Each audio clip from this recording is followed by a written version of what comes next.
Hey, welcome. I'm Anticio Duke and I want to thank you for stopping by. As you can see, new environment, new topics, new things, all related to design, books, life. This is what we do here on this channel. Today we're going to talk about 3 tips that's going to allow you to add some emotional designs, techniques, tips, and tricks you can add to make your product stand out and be a little bit better than the competition. All right? So, if that appeals to you, let's get started.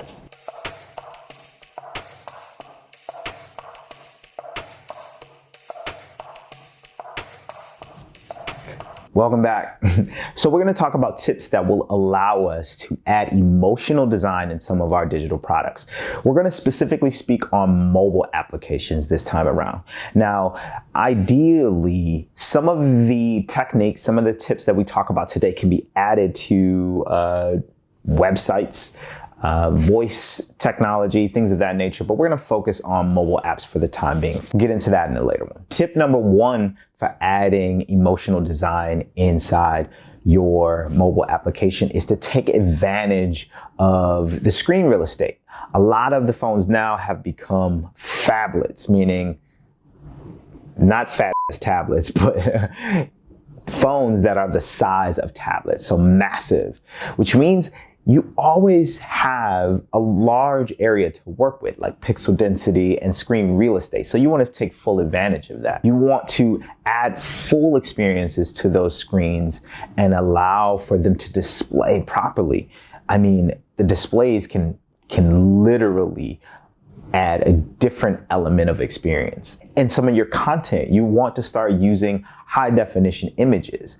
Focus on the quality. I also look into 4K video recording. I know 1080p is still a standard, 4K, 6K, 8K, like we start to move higher in the quality rankings, but start to focus on higher quality videos that you can optimize and compress, but still give you the same visual experience that you want people to have. I say this simply because users expect it. When you have a massive phone in your hand trying to do several different things at once, they expect the quality to be there. When you're streaming, when you're scrolling and viewing, when you're interacting, the quality should be there. So think of your content as a high quality asset to your users. They're going to expect that going forward. Tip number 2 for adding emotional design in some of your products. Look, you want to start adding natural gestures to some of your applications. Now, we look at different products and different applications like, let's say, Snapchat, for example. Adding facial recognition to these things, these apps and these products will actually give you an advantage. People love the fact that they can then put a device in front of them and look at the screen and you can actually interact and engage with it. Same thing with the iPhones themselves. You can unlock the actual device with just using your facial gestures. Now there's other phones that are doing that. I myself am an avid iPhone user, but I have been dibbling and dabbling into Google, which has many gestures and engagements with the products. Additionally, look for methods to add natural gestures, not just facial recognition, but gestures like drawing on icons or physically drawing within the app or pinching and zooming. Like these gestures themselves allow for a lot of flexibility for future technologies that are about to come. Fingerprint access, permissions, things of that nature. Start to think and incorporate, if you can, those into some of your products. You can probably see a huge shift in terms of how people engage and how people actually utilize the products that you output. And the last tip we're going to talk about today for adding emotional design is conversational design. This has everything to do with the rise, super duper rise in home and office technologies. There are so many places now that are coming becoming equipped to having smart technologies where you can utilize different things to run, operate, and engage with this space that you are physically in. This has everything to do with the rise in voice technologies.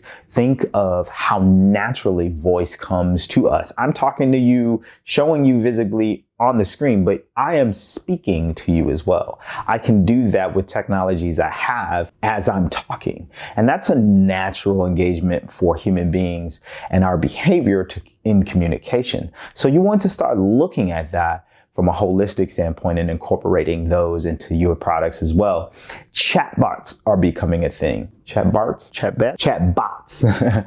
So AI is allowing us to utilize a lot of chatbots, not only on a desktop, but also in our mobile experiences. You can see that in a lot of products when you see those little widgets pop up. Also, you see a lot of microphone icons where those are things that should trigger and symbolize to you that there is a level of voice integration that has been added to the product and or service. So hopefully that helped. Today, we covered 3 tips on how to add emotional design into some of your products. Hopefully this was helpful and you would think about those things to add into your next product delivery, product design cycle, or some of the features that could be super helpful. All right. Again, if you find value in this video, please comment below. Let me know which particular thing that you plan on doing to add emotional design in your products. It could be voice integration, it could be facial recognition, it could be just the use of larger, high quality assets that will allow you to display them over the massive screens that we now have. Either one of those techniques, super useful, super engaging. Comment below and let me know what your thoughts are. And should you also want to hear more, click that subscribe button, click the bell for notification, and we can engage a lot more often. All right? So that's all I have for today. We'll see you in the next one. No, we're out here talking about emotional design. I don't like emotions. Being in your feelings and all. No, facial recognition. Give me some high quality content here, right? Just like this, value, high quality content. No. Let's do that again. I was belching. Oh yeah, baby. Oh yeah.